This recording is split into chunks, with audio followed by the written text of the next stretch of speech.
दोस्तों मैं आशा करता हूँ आप सभी लोग अच्छे होंगे। और जैसे कि आप लोगों को पता है कि ईस्टर्न रेलवे कोलकाता का डीबी और मेडिकल का प्रोसेस अभी भी चल रहा है, और हम लोग का इनका सियालदा से डीबी और मेडिकल कंप्लीट हो चुका है और मेरा मालदा से।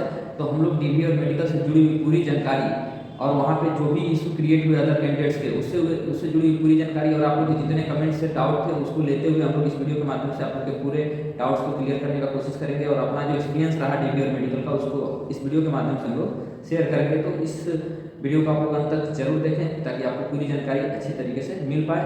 और अगर इस चैनल पे आप नए हैं तो इस चैनल को सब्सक्राइब कर लें ताकि फ्यूचर में जितने भी अपडेट्स आए इस चैनल के माध्यम से आपको मिलते रहें। तो सबसे पहले हम लोग जानेंगे डीबी सियालदा में किस तरीके से हो रहा है, जो आपको स्वंटी भाई बताएंगे। तो आप लोग के यहाँ डीबी का जो प्रोसेस था वो कैसे स्टार्ट हुआ, आप अपना थोड़ा। डीबी के लिए पहले तो मैं जल्दी गया था और लाइन में आगे था। अगर लाइन में आप आगे हैं तो आपका पहले होगा, हमारे यहाँ ऐसे ही हो रहा था। और उसके फ़ायदे ये हैं कि आपको मेडिकल में भी काम जल्दी हो जाएगा, तो डीबी भी जल्दी होगा तो मेडिकल भी जल्दी होगा। और पहले हमें जाने के बाद वो कुछ डॉक्यूमेंट्स देंगे जिस पे आपको डीबी मतलब कि पहला दिन तो डीबी का प्रोसेस हो रहा है पूरा, और सेकंड डे मतलब जिस तरह से आप डीबी क्लियर कर रहे होंगे उस हिसाब से आप लोग का सीरियल नंबर मिल जा रहा होगा मेडिकल के लिए, यही ना? जी जी जी। लेकिन हमारे यहाँ क्या था कि जैसे ही मतलब सीरियल नंबर पहले से ही बना हुआ था कि ये कैंडिडेट का roll number wise serial number बना हुआ था, तो मेरा जो सीरियल नंबर था 139 था। लेकिन आप लोग क्या जो पहले जा रहा है वो पहले अपना सीरियल नंबर ले रहा है ताकि मेडिकल का भी जी जी जी। और वो फाइल वैसे ही अरेंज कर रहे हैं और नेक्स्ट डे वही सेम रैंक पे सबका काम हो रहा है। और डीबी में पहले आपको डॉक्यूमेंट्स दिया जाएगा, उसमें आपको सारा फिलअप करना है, साइन वाइन करना है, सारा सेल्फ अटेस्टेड होना चाहिए डॉक्यूमेंट्स, प्लस 8 कॉपी फ़ोटो आप ले जाएं, पुराना नया कुछ भी चलेगा। हमसे तो 1 कॉपी लिया गया हर चीज़ का जेरोक्स। इनके यहाँ आपके अच्छा, हमारे यहाँ मतलब 2 सेट बनाने बोला गया था। एक आरपीएफ स्टाफ आया, उन्होंने कहा है कि जितने आप लोग के डॉक्यूमेंट्स एप्लीकेशन फॉर्म में दिए थे वो प्लस अभी जितने रिक्वायर्ड किए गए हैं मैंने डिमांड किए गए हैं उन सभी डॉक्यूमेंट्स के 2-2 जीरोक्स कॉपी के सेट बना लें, अंदर वही लगेगा। और दूसरा बात, जब सेल्फ अटेस्टेड का बात हुआ तो बहुत सारे कैंडिडेट्स सेल्फ अटेस्टेड किए थे, यानी खुद का साइन और डेट दिए थे लेकिन लिखे नहीं थे सेल्फ अटेस्टेड, तो वो बोल रहे थे कि नहीं सेल्फ अटेस्टेड लिखना भी है। तो इस तरह से हम लोग यहाँ स्टार्ट हुआ डीबी का प्रोसेस। और लोग शुरू में ही चेक कर ले रहे थे मेन जो आधार कार्ड है और पैन कार्ड है, उसके बाद से मार्कशीट, उसके बाद से इंटर करना होता था। इंटर करने के बाद सबसे पहले जो डिक्लेरेशन वाला पेज था उसको भरवाया जा रहा था। डिक्लेरेशन का पेज जैसे ही भर के हम लोग कंप्लीट कर रहे थे वो सर बोल रहे थे कि अब आप लोग जाइए बायोमेट्रिक के लिए, तो हम लोग बायोमेट्रिक के लिए जा रहे थे। उसके बाद हमारे यहाँ बायोमेट्रिक जैसे ही कंप्लीट हो रहा था तो 5 बेंच बना हुआ था, मतलब 5 ऑफिसर्स, 5 अलग अलग एक ग्रुप बना दिया गया था जहाँ पे 15-15 के मतलब स्लॉट में लड़कों को भेजा जा रहा था कि 15 कैंडिडेट इस 1 नंबर टेबल पे जाएंगे, अगले 15 कैंडिडेट 2 नंबर टेबल पे जाएंगे, अगले 15 कैंडिडेट 3-4 ऐसे करके 5 नंबर कैंडिडेट टेबल पे जाएंगे। इसमें भी क्या था कि हम लोग यहाँ फर्स्ट हाफ में जो था टाइम सुबह का 10 AM से था, और सेकेंड हाफ में जो टाइम था डीबी का वो 1 PM से था। तो इस तरह से कैंडिडेट्स को बांटा गया था डीबी के लिए।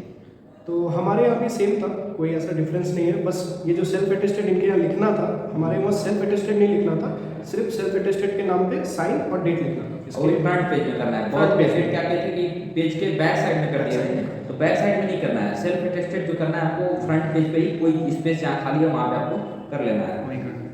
और आप हायर क्वालिफिकेशन जितना देंगे उतना ही आपसे मांगा जाएगा। हमारे यहाँ तो इतना ही मांगा जा रहा था। अगर मैंने 10th दिया हुआ था, 10th का मार्कशीट ही लिया उन्होंने, मैं 12th का भी ले गया था, ग्रेजुएशन का भी ले गया था, बट उन्होंने कहा कि नहीं, फॉर्म में आपने जितना डाला है हम उतना ही लेंगे। जैसे कि मैं अपने फॉर्म अप्लाई करते समय ग्रेजुएशन डाला था, तो मेरे से वो लोग 10th का भी लिए, और जो कि आपको पता है कि ग्रेजुएशन 12 के बाद किया जाता है, तो इसलिए उन्होंने 12 का भी मांगा और उसके बाद मेरा ग्रेजुएशन का भी उन्होंने लिया। उस बीच में मैंने डिप्लोमा का भी देने का कोशिश किया, लेकिन उन्होंने कहा कि नहीं, जब आप बीटेक का डिग्री दे ही रहे हैं तो डिप्लोमा का देने का जरूरत नहीं है। तो उन्होंने 10th का मार्कशीट लिया और HS का मार्कशीट लिया और सर्टिफिकेट, और उसके बाद सीधे बीटेक वाला मेरा डिग्री का वो लोग लेकर के रख लिए। इस तरह से हमारे यहाँ मतलब जो सर्टिफिकेट लेने का प्रोसेस था वो चल रहा था। यानी कि आप जितना एप्लीकेशन में दे दिए हैं उतना ही आपसे वहाँ डिमांड किया जा रहा है, कोई एक्स्ट्रा आपसे कुछ भी डिमांड नहीं किया जा रहा है। और मेन रूप से जब एप्लीकेशन फॉर्म अगर आप लेके गए तो मतलब जरूरी नहीं कि आप लेके जाएं तो ही बेहतर है, वो लोग पास ऑलरेडी एप्लीकेशन फॉर्म लोग के पास रह रहा है, वो लोग उसी से मैच करवा रहे हैं सभी चीज़ें कि आपने क्या रोल नंबर दिए थे, आपके क्या आधार नंबर है, आपके क्या फादर के वहाँ पे स्पेलिंग है, पूरा स्पेलिंग बकायदे बोल के मैच करवा रहे हैं। अगर किसी तरह का स्पेलिंग मिस्टेक हो रहा है तो वो लोग आपको प्रोविजनली क्लियर बोल के एक फर्स्ट क्लास मजिस्ट्रेट का जो कोर्ट से हम लोग का बनता है एफिडेविट, उसको बनवा करके मांग रहे हैं कि फर्स्ट क्लास मजिस्ट्रेट का एफिडेविट करवा के लाना होगा, क्योंकि आपका स्पेलिंग मिस्टेक और जैसे एक लड़का का नंबर देना था, रोल नंबर में था 102, लेकिन उसने बेचारे गलती से फॉर्म भरते समय 402 लिख दिया था। तो उसको बोले कि आप अगले दिन फर्स्ट क्लास मजिस्ट्रेट का एक एफिडेविट करवा करके लाइए। इस तरह का हम लोग यहाँ इशू हुआ है। तो ये सेम है हमारे यहाँ भी, आपको सारा डॉक्यूमेंट सही लाना है, अगर कुछ भी मिस्टेक होता है तो एफिडेविट लगेगा। उसके अलावा अब जैसे मेरा जनरल था तो मुझे किसी कास्ट सर्टिफिकेट का प्रॉब्लम नहीं झेलना पड़ा।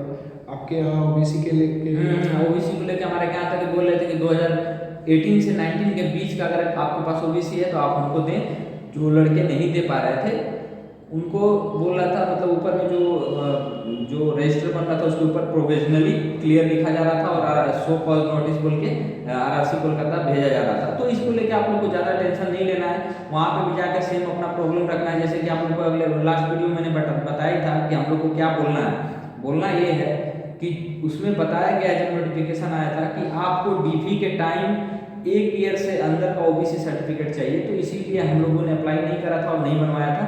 इसी चीज़ों को हम लोग अपने ईमानदारी से वहाँ पे रखेंगे, तो उसको लेके आप लोग ज़्यादा पैनिक ना हो। आपका डीबी लगभग क्लियर है, प्रोविजनली बोला गया है, इसका मतलब कि कुछ डाउट्स हैं डॉक्यूमेंट्स को लेके, जिसको आप लोग मेन जो हायर अथॉरिटी है, जो हायर स्टाफ्स हैं, मतलब हम लोग के अधिकारी लोग, ऑफिसर्स लोग, उनके पास बस रेफर किया जा रहा है। फाइनली वो भी क्लियर कर दिया जाएगा। तो कास्ट सर्टिफिकेट वगैरह का हो गया, और सीबीटी और पीईटी का जो स्लिप है जो आपको मिला था वो आप लेके जाएं, उसका ज़ेरॉक्स ले जाएं। मुझसे ज़ेरॉक्स ले लिया गया, बट उन लोगों ने मेरे सीबीटी का जो पार्ट था उनके हाफ का वो दिया हुआ था, तो इसलिए वो उन्होंने नहीं लिया, पीईटी वाला लिया, और उसमें भी सेल्फ अटेस्टेड करवा लिया उन लोगों ने। और मेरे साथ 2 मेजर इशूज़ हुए थे, फिर भी मुझे कोई दिक्कत नहीं है क्योंकि मैं जेन्युइन कैंडिडेट हूँ। पहला इशू ये था कि सीबीटी के वक्त मैं जहाँ एग्ज़ाम देने गया था, मेरा कटक में एग्ज़ाम हुआ था, तो मैं डिक्लेरेशन लिखना भूल गया था जो रनिंग राइटिंग में लिखवाया जाता है। तो मुझे लगा कि क्या होगा, मैंने ईमेल भी किया था, कॉल भी किया था, बट कॉल नहीं लगा था वहाँ का। बट इसके लिए मुझे कोई दिक्कत नहीं हुआ, उन लोगों ने कुछ क्वेश्चन नहीं किया, कुछ बोला नहीं। मैं भी कहीं और बोले, इनके यहाँ पे बोला था किसी नहीं, हमारे यहाँ क्या हुआ था एक फ्रेंड का कि उसने डिक्लेरेशन जो लिखा था एग्जाम टाइम, तो वो जो लिखा था उसके बाद जो पीटी के समय डिक्लेरेशन लिखा तो वो जल्दी जल्दी में लिखा था, तो थोड़ा मिसमैच हो रहा था। लेकिन फाइनली सर ने 2 वर्ड से पकड़ लिए कि नहीं वो एक कैंडिडेट है, उसको बोले थे तुम जाली तो नहीं है रे, क्योंकि तुम्हारा मैच तो नहीं कर रहा है। लेकिन फाइनली उन्होंने मैच करा लिया कि हाँ वही कैंडिडेट था जिसने एग्जाम दिया था। तो आप जेन्युइन है तो आपको डरने का कुछ नहीं है, हो जाएगा आपका काम सारा।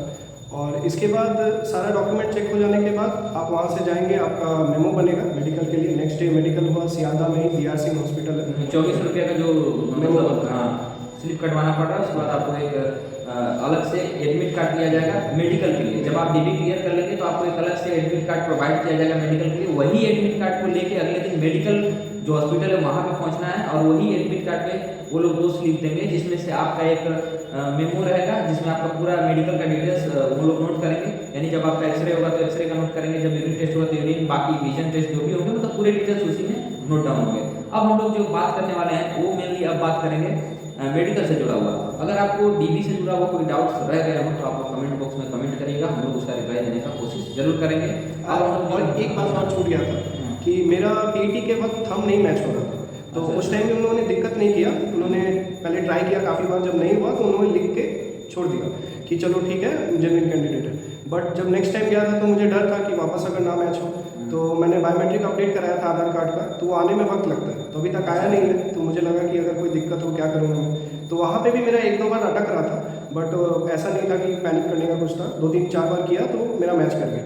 तो आपका अगर नहीं भी मैच करता है तो आप डरे ना, उनके पास कोई ना कोई ऑप्शन या कुछ ना कुछ रास्ता रहता है, तो और कोई दिक्कत नहीं है इसके। अच्छा, तो इधर डीबी का जो चीज़ें थी वो तो क्लियर हो गई, और अब हम लोग जो बात करेंगे वो मेडिकल से जुड़ी बातों को रखेंगे। जैसे कि हमारे यहाँ सबसे पहले क्या था कि बहुत सारे कैंडिडेट्स थे, तो कैंडिडेट्स को एडवाइस दिया गया कि सबसे पहले आप लोग 14 नंबर रूम में चले जाएं। 14 नंबर में क्या हो रहा था, एक नॉर्मल चेकिंग हो रहा था जिसके थ्रू पता लगाया जा रहा था कि आप कहीं लेजर सर्जरी चाहे किसी तरह के लेंस तो यूज नहीं किए हैं। उसके बाद से डायरेक्शन दिए गए कि आप जहाँ मतलब कंफर्टेबल फील कर रहे हैं, जहाँ खाली है वहाँ चले जाएं। लेकिन सबसे पहले यूरिन टेस्ट हो रहा था, यूरिन टेस्ट के बाद एक्सरे टेस्ट हुआ, और एक्सरे टेस्ट के बाद फाइनल जो टेस्ट हो रहा था वो हाइड्रोसेल चेक हो रहा था, और उसके बाद से आपका विजन चेक, विजन में आपका near vision, distance vision, colour vision. उसके बाद से हमारे यहाँ जो था सबसे पहले जो हाइड्रोसेल चेक करना, वो चेक करने के बाद एक सिग्नलिंग टेस्ट भी हो रहा था जिसमें अलग अलग कलर को लोग चेक करवा रहे थे। बोल रहे थे कि अब बताओ ये कौन सा कलर ग्लो कर रहा है, तो रेड, ग्रीन, येलो जो जैसा हो रहा था उस तरह का ये कर रहे थे। लेकिन बहुत सारे कैंडिडेट ऐसे थे जिनका मतलब आई का वहाँ इशू आ रहा था, और मेनली उसमें बहुत सारे कलर ब्लाइंडनेस वाले भी स्टूडेंट थे। हमारे जिस दिन मेडिकल हो रहे थे उस दिन, अगले दिन और उस दिन के कैंडिडेट्स को मिला के टोटल 7-8 लड़के ऐसे थे जो कलर ब्लाइंडनेस उनको प्रॉब्लम था। और आप लोग को जो ग्लास वाले मतलब हमारे भाई लोग हैं और कैंडिडेट्स लोग हैं, उनके बारे में जो ग्लास से रिलेटेड जो मेडिकल का रिव्यू है वो अच्छी तरीके से 20 भाई देंगे, क्योंकि इनका खुद ग्लास का इशू रहा, तो उसके बारे में आप लोग को डिटेल्स में बताइए। जी, तो मेरा पावर काफ़ी ज़्यादा है, 4 डायरेक्टर से ज़्यादा है, तो मुझे पता था कि मुझे C1 ही मिलेगा, उसके अलावा मुझे कुछ नहीं मिल सकता। बट C1 में भी 6/12 और 6/18 तक ही अलाउड है, तो मेरा मैंने चेक कराया था। तो आप एक और चीज़ अच्छे डॉक्टर से चेक कराएं, वो ऑप्थेल्मोलॉजिस्ट जो होते हैं उनसे चेक करवाएं। और हाँ, म्युनिसिपैलिटी डॉक्टर्स के मतलब वो लोग प्रिस्क्रिप्शन को मतलब अलाउ नहीं कर रहे हैं, बोल रहे हैं कि अलाउ नहीं कर रहे हैं, या फिर अलाउ अगर कर भी रहे हैं तो अगर आप कोई छोटे मोटे मेडिकल से रैंडम किसी जगह से कराते हैं तो क्या होता है, वहाँ पे ना प्रॉपर डिस्टेंस पे चेक नहीं होता है। तो यहाँ पे जब आप देखोगे तो आपको लगेगा कि मैं वहाँ तो देख पा रहा था, यहाँ नहीं देख पा रहा हूँ। तो या तो कोई सरकारी हॉस्पिटल से करवाएं या प्राइवेट में करवाएं, तो कोई अच्छी जगह से करवाएं ताकि आपका डिस्टेंस एक्यूरेट रहे। उसके बाद जैसे बहुत सारे जो स्टूडेंट थे जिनका ग्लास का मतलब मिसमैचिंग हो रहा था, उनके लिए वो लोग मतलब क्या कर रहे थे? अच्छा, तो जिसका जैसे मान लीजिए प्रिस्क्रिप्शन ले गए, लेकिन रियल में वहाँ पे जब विजन टेस्ट कराया जा रहा है तो वो लोग अपना जो विजुअलिटी उसके हिसाब से नहीं बता पा रहे हैं, तो उनके लिए वो लोग क्या एडवाइस तो करें? जिनका मैच नहीं कर रहा था तो उनको वो वापस दूसरे दिन बुला रहे थे। वैसे तो मुझे भी बुलाया गया था प्री मेडिकल प्री मेडिकल, जिनका भी चश्मा है और कलर विजन है उनको दूसरे दिन वापस बुलाया जा रहा था चेक करने के लिए। हमारे यहाँ भी जितने कैंडिडेट्स मतलब कलर विजन वाले और चश्मा वाले थे, उन लोगों को पेंडिंग में रखा गया और बोला गया कि आप शाम तक वेट करें। शाम तक वो लोग वेट किए, तो उसके बाद बोला गया कि आप लोग अगले दिन आए। जब नेक्स्ट दिन गए तो बाकी आप बताइए आप क्या है जैसे। तो नेक्स्ट दिन हमें बुलाया गया, तो उस दिन कुछ ऐसा चेक नहीं हुआ मेरा, क्योंकि पहले दिन ही मेरा जो भी चेक हुआ था वो प्रॉपर चेक हो गया था। तो फिर भी वो लोग बुलाते हैं कि अगर कोई डाउट हो या कुछ हो तो उनकी एक कमेटी बैठती है, वो सारा कंफर्म करती है, उसके बाद ही हमारा पास होता है। किसी किसी स्टूडेंट्स को बुलाया गया जिनका मान लीजिए B1 कैटेगरी मिलने वाला है, जिनका ऐसे तो सब कुछ ठीक है, थोड़ा बहुत पावर है, तो उनको B1 तभी दिया जा सकता है जब वो कलर ब्लाइंड ना हो, क्योंकि कलर ब्लाइंड B2 में आता है। तो कलर ब्लाइंडनेस के लिए अब नाइट में भी आपको सही से दिखना चाहिए, तो उनका night blindness test second day हुआ था, जो इनके यहाँ में भी फर्स्ट डे हो गया था, हमारे यहाँ वो सेकंड डे हुआ था। तो एक रूम में चेक कर लिया, तो कुछ जनों का वो नाइट का चेक हुआ और कलर का किसी किसी ने क्या किया था कि एक कुछ गलती बोलने के कारण उनको बुला लिया गया था, बट वो कलर ब्लाइंड नहीं थे, तो उनका करेक्ट कर दिया गया। वो उस वक्त जल्दी जल्दी में करते हैं, इसलिए उनके पास टाइम नहीं होता है, बट दूसरे दिन सारा करेक्ट कर दिया गया। और थोड़ा बहुत जिनका चेक करना था चेक करके, बस उस दिन आपको थोड़ा बैठना पड़ेगा क्योंकि और भी प्रोसेस है उन लोगों के यहाँ पर। तो शाम को उन्होंने साइन और थंब लेके हमें रिलीज कर दिया। अच्छा, एक बात ये बोलना था कि जो भाई कभी ग्लास यूज नहीं किए, लेकिन जब इस बार री मेडिकल हमने अपना चेकअप कराने गए कहीं अगल बगल के अपने हॉस्पिटल में या कहीं डॉक्टर के पास, तो उनका आई इशू आया, तो ये ओवर स्मार्ट ना बन करके आप जाएं कि मेरे यहाँ इशू है तो वहाँ पे डॉक्टर नहीं पकड़ेंगे। अगर आप वहाँ पे ओवर स्मार्ट बन करके यहाँ से मतलब स्लिप बना के आप नहीं ले जाते हैं, चाहे ग्लास यूज करके चाहे लगा के वहाँ नहीं जाते हैं, तो आपको वहाँ पे प्रॉब्लम झेलना पड़ेगा। क्योंकि रेलवे जो मैं देखा कि रेलवे मतलब बाकी मेडिकल को तो जैसे चेक कर रहा है कर ही रहा है, लेकिन विजन के संग वो लोग थोड़ा सा भी मतलब लाइटली नहीं ले रहे हैं, क्योंकि आप लोग को पता है कि रेलवे पूरा सिग्नलिंग पे ही काम होता है ज़्यादातर, तो इसलिए वो लोग आई विजन को अच्छे से चेक कर रहे हैं। तो अगर आपको हैरेस ना होना पड़े, परेशान ना होना पड़े, तो आप लोग पहले से ही अपना अच्छे डॉक्टर के प्रिस्क्रिप्शन और ग्लास यूज करके वहाँ पे जाएं, ताकि आपको किसी तरह की दिक्कत ना हो। नहीं तो अन्यथा आपको 2 से 3 दिन 4 दिन भी लग सकते हैं मेडिकल कंप्लीट होने में, दौड़ना पड़ सकता है। हाँ हाँ। तो आप प्रिपेयर्ड रहें और आपको कोई दिक्कत नहीं होगी। हाँ, मेडिकल में एक और इशू देखे मैं कि बहुत सारे कैंडिडेट ऐसे थे जिनके मतलब एक्सरे तो क्लियर थे, लेकिन एक मेरे भाई वहाँ पे ऐसे भी मिले जिनका एक्सरे का इशू था मालदा में, तो वहाँ से मालदा से उनको रेफर कर दिया गया था यहाँ बीर सिंह हॉस्पिटल में जो सियालदा में पड़ता है सर। तो यहाँ पे वो बेचारे आए थे, वहाँ से जब वहाँ आए तो वहाँ के डॉक्टर बोले कि नहीं आप मालदा वापस जाओ और वहाँ से रिपोर्ट लेके आओ जो उन्होंने एक्सरे करा था। तो वो वापस वहाँ गए और वहाँ से उनको वापस रिपोर्ट यहाँ पे मतलब सेंड किया गया कोलकाता वाले जो हॉस्पिटल है वहाँ पे। तो इस तरह से एक्सरे का इशू आया। एक कैंडिडेट ऐसे भी मिले थे जिनका हाइड्रोसिल का प्रॉब्लम था, तो हाइड्रोसिल के लिए जो मालदा में समस्या हो रहा था, वो लोग बगल में ही 1-2 हॉस्पिटल थे, वो लोग रेफर कर रहे हैं कि इन 2 हॉस्पिटल में आप किसी में भी करवा के ला सकते हैं। तो एक भाई ने हाइड्रोसिल का इशू था तो वो करवा करके अपना लाए थे, और उनका जो हाइड्रोसिल का इशू था उसमें माइल्ड प्रॉब्लम लिखा हुआ था, मतलब इशू था लेकिन कम था, तो उनको फाइनली पास कर दिया गया। मतलब कि इशू मतलब डाउट हुआ था डॉक्टर को कि दिक्कत है, लेकिन उस तरह का कोई मेजर इशू नहीं था जिससे कि उनको रोका जाए। और एक ऐसे भी कैंडिडेट मिले थे जिनको डॉक्टर साहब ने कहा कि नहीं आपका मतलब थोड़ा सा प्रॉब्लम है, आपको ऑपरेशन करवाना पड़ेगा, तो ऑपरेशन के बाद यानी री मेडिकल होगा और फाइनली उनको भी फिट किया जाएगा। तो इस तरह से हाइड्रोसिल के इशू हमारे यहाँ देखने को मिले थे। बाकी ग्लास के जितने भी इशू थे वो मतलब सेकंड डे क्लियर कर दिए जा जी रहे जी जी हैं। ग्लास पहला होते हैं, ग्लास second के मैंने बता दिया ग्लास का। और ग्लास में आपका कुछ मेजर प्रॉब्लम है, आप उनके क्राइटेरिया में नहीं फिट हो रहे हो, तभी आपको वो किसी तरह का दिक्कत करेंगे, नहीं तो काफ़ी स्मूथ हो रहा है, काम में कोई दिक्कत नहीं है, प्रोसेस भी उनका अच्छा है। हाँ किसी चीज़ में थोड़ा लेट हो सकता है, पर आप जब इतनी दूर आ चुके हो तो थोड़ा वेट कर सकते हो, कोई दिक्कत नहीं होगी। हमारे यहाँ भी किसी तरह के मतलब उतना दिक्कत नहीं हो रहा है। हाँ इसमें बोल रहे हैं लोग कि टेबल 1 और टेबल 5 में स्ट्रिक्टली डीबी हो रहा है, तो दोस्तों ये डिपेंड करता है ऑफिसर टू ऑफिसर की, मतलब किस चीज़ को लेके। ऐसा नहीं है कि आप लीगल स्टूडेंट है और आपको रोक ही दिया जाएगा, वो ऑफिसर के ऊपर डिपेंड करता है कि हम रोक दे तुमको तो तुम्हारा जॉब नहीं होगा, ऐसा नहीं है। आपके पास जितने मैक्सिमम डॉक्यूमेंट्स हैं उसको लेके जाएं, कोई अगर छोटा मोटा इशू रह भी गया तो उसको बाद में रिजोल्व करने की कोशिश कर रहे हैं। जैसे मेरे फ्रेंड का पिन कोड गलती था, तो सर ने कहा कि आपका पिन कोड मिसमैच है, अगर मैं इसमें अलाउ कर देता हूं तो आपका जो एडमिट कार्ड है वो एड्रेस पे नहीं पहुंच पाएगा, तो इसका जिम्मेदार आप होंगे। तो आपको वहाँ पे पोस्टमैन से कांटेक्ट करके रखना होगा कि अगर आप यहाँ पे आता है तो आप मेरा एडमिट कार्ड के लिए इस पर कॉन्टैक्ट कर लें। तो उन्होंने यही बोला कि अगर एडमिट कार्ड आपके पास नहीं पहुँच पाएगा तो उसका जिम्मेदार आप होइएगा। तो इस तरह के इशू थे जो लोग खुद ही रिजॉल्व करते रहते।